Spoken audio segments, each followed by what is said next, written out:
All right. Welcome to Social Impact Power Chats with my buddy, Jon Schultz. Jon, thank you so much for joining us. I appreciate you having me. All right. So as we do, because this is a power chat, we're just going to jump right in. Cool. Can you tell us how you got into social impact, please? Sure. I mean, I think like a lot of people, the social bit starts as a side hustle. I grew up, from a pretty blue collar family, and so it always had some kind of interaction with folks of varying circumstances, and then kind of carried that into my career and had an interest in the nonprofit sector as a result. But there isn't necessarily, at least at the time that I started, a natural marriage between the marketing world and the impact world. And so it's just been a continuous quest for me of trying to find ways to parlay one into the other. And with varying success over the years. So what often starts as like a volunteering relationship or just a friendship with folks that are doing great stuff in the civil sector sometimes becomes a professional relationship when there's an opportunity to have some crossover there. So For sure. Well, yeah. you have had an opportunity that you're living in right now. This incredible job. So, can you tell us a little bit about your role today and how you're a social impact leader? Yeah, sure.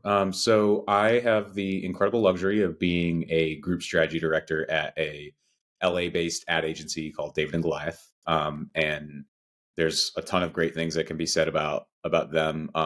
In particular, one thing that drew me to this company and this role a couple of years back was the founder, David Angelo, who's long been a proponent of purpose-based advertising and the role of kind of more ESG minded thinking in the marketing space.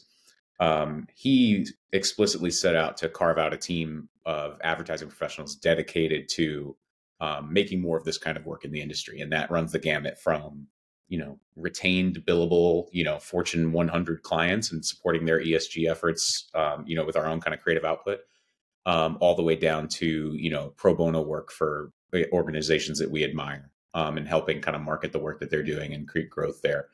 And so it's been, the role currently has been an amazing mix of kind of applying some of the classics of the advertising industry and the marketing industry into a different and I think very dynamic domain.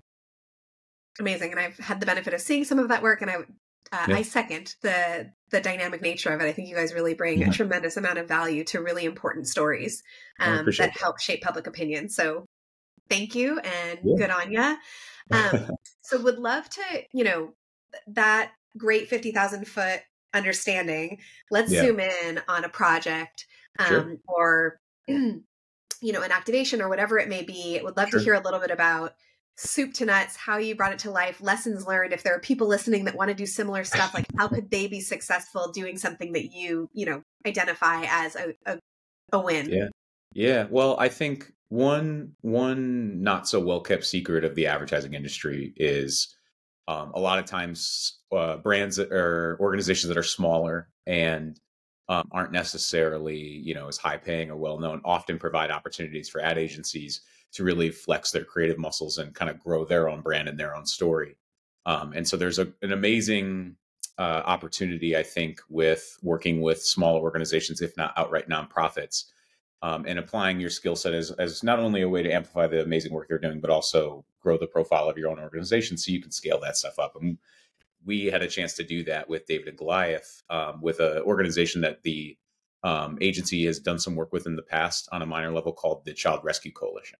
And so they're this amazing organization. I strongly recommend anybody look into them because you'll find out what they do and you'll be like, how is this not in every corner of the country? The Child Rescue Coalition has basically created this software that lets any law enforcement who use the tool identify the IP address of folks that are sharing this illicit material of folks that are underage, which is obviously a kind of a pressing issue in today's kind of digital day and age. It's an amazing tool. It's available to any members of law enforcement. They could speak to it better than me, but just by virtue of us having a relationship with them, we knew we wanted to do some type of creative execution that would help tackle some of their barriers to adoption and make that tool more available to more folks. And so there were several kind of aspects of that project that I think made it somewhat unique from a typical kind of marketing project where you're so upstream with an organization where you're talking to folks who run it or founded it, that we were able to have a really, honest conversation with them about, well, what are the barriers to success and what are the barriers to creating change for you guys? And it's not, you don't always get to have that what I would say, high level of conversation with a paying client, right? Who maybe has some more kind of barriers to entry in terms of getting to that level of organizational strategy. And so we had the amazing opportunity to kind of understand from them, hey, we have this amazing tool. Law enforcement don't necessarily understand how it's going to make their lives easier. And so it becomes sorry, I'm fixing my hat. It becomes it became a challenge of how do we put this amazing tool in front of the right eyes and not just drive general awareness for it, but help them kind of get in front of the audiences that were going to be most instrumental to driving the adoption of their software. And so we worked with creative technologists in-house and several kind of social and digital native creatives.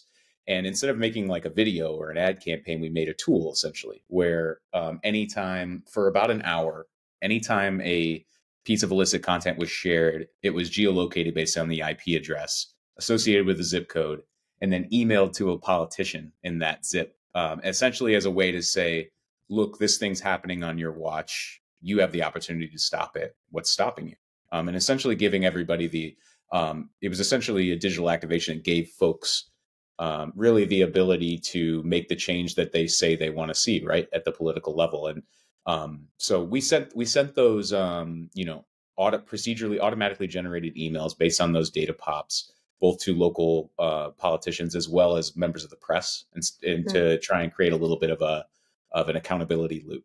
But I think it's an amazing example of a execution that's very creative in the use of technology and the use of data that doesn't require a major upfront lift in something like media spend. And it's an example, I think, of the way we as agency creatives were able to kind of apply our skill set in a way that had outsized impact just based on the nature of the client and the challenge. And so we were thrilled about that. It won, or it was shortlisted for several kind of major creative advertising award categories, which we were thrilled about. But I think more importantly, several precincts and law enforcement departments outright reached out to the organization as a result of the campaign and said, how can we get this tool set with our officers? And so for us, the idea that, stopping one potential predator saves maybe, a few hundred children from being victimized by this crime, it felt like a major win, and it felt like a really just tangible application of our skill set. 100%. And I mean, everything that you just described is incredibly impressive. And this project brought a lot of learning into the impact chat conversation. I will say so many of the great intentions that we see kind of at liftoff don't meet the mark because they haven't been properly briefed in. So the fact that you knew your audience and that you could target based on what the goal of the organization is feels so obvious. But I think so much of this work falls down, not just on the marketing side, but just sort of on all of the activations, because we haven't actually thought about where we want to go. You got to put it in the GPS to get to your destination. So I think you make a really good point. Yeah. It's a great lesson to learn.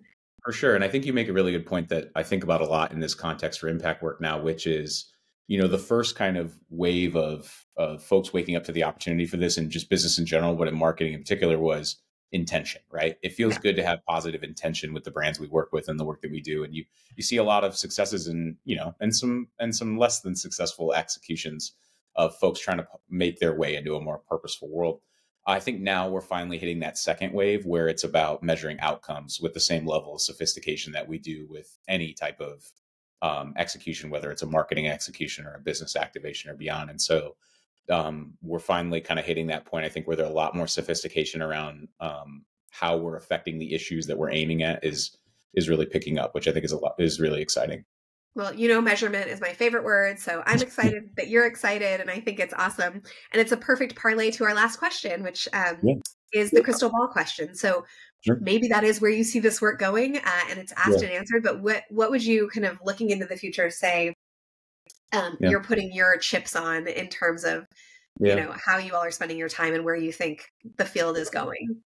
Yeah, I think it's an interesting time because if you keep up with this space at all in the business world, the biggest news lately has been Unilever's not necessarily rollback, but maybe level setting on their sustainable living plan and the way that they've started to equalize some of their their shareholders' expectations about what brands will and won't necessarily have a purpose angle. And I think in some respects that feels like a step backward, but I think it's actually really telling of how this conversation is going to be had really effectively in the future, where there's more of a onus and a focus and a scrutiny on brand fit and how can different organizations find causes and areas of socioeconomic life that have a lot of relevance to their organization in particular. And so you're going to see fewer, better, and entrance in terms of organizations trying to make a play in this space. And I think that's going to be a net positive for this whole effort in terms of actually driving change. I love it. You heard it here first. Thank you so much, Jon, for joining us. We really appreciate you power chatting and look forward to continuing to watch the great work you all do. Thank you so much, Emily.